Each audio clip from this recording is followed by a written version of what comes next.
Hello YouTube subscribers, ఈరోజు మనం ఒక టేస్టీ పచ్చడి చేసుకున్నాము. యూట్యూబ్ సబ్స్క్రైబర్స్, ఈరోజు మనం చుక్కకూర పచ్చడి చేద్దాము. ఎండుమిరపకాయలు, పచ్చిమిర్చి, వెల్లిపాయలు వేసి వేయించుకోవాలి. ఇవి వేగాక ఫస్ట్ నువ్వులు వేయించి పౌడర్ చేసుకోవాలి.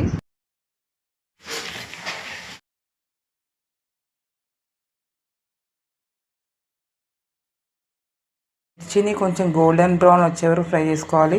మిర్చి, ఎల్లిపాయలు, ఎండుమిరపకాయలని, చిక్కుకూరని కడుక్కొని నీట్గా ముక్కలుగా కట్ చేసుకోవాలి. మిక్సీలో మిర్చి, పచ్చిమిర్చి, ఎల్లిపాయలు పేస్ట్ చేసుకోవాలి నువ్వులతో పాటు.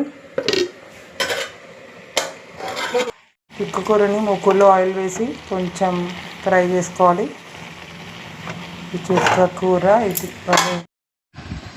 ఈ చుక్కకూర ఉడికాక రోట్లో వేసి ముద్దలా చేసుకోవాలి. రోటి పచ్చడి ఎంత కమ్మగా ఉంటుంది. అలానే ఇవి మెదిగాక దాంట్లో మనం మిక్సీలో వేసిన ఎండుమిర్చి, నువ్వులు అవన్నీ కలిపి దీంట్లో వేసి రెండు కలిపి నూరుకోవాలి. కమ్మనైన చుక్కకూర పచ్చడి రోట్లో దంచుతున్నాము.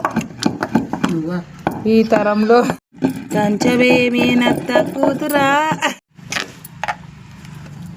పెట్టడం చూపిస్తున్నాయి కదా.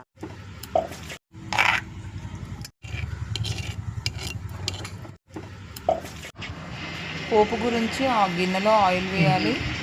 ఆయిల్ వేసి ఆవాలు, కొంచెం జీలకర్ర, కొంచెం ఎండుమిరపకాయలు వేయాలి. అలానే ఎండుమిరపకాయలు, కొన్ని వెల్లిపాయలు వేసి గోల్డెన్ బ్రౌన్ కలర్ వచ్చే వరకు వేయించుకోవాలి. అలానే ఈ పచ్చడి రుబ్బుకున్నాక గిన్నెలో వేసుకొని దాంట్లో పోపు పెట్టుకోవాలి. ఎంతో కమ్మైన పచ్చడి రెడీ అవుతుంది.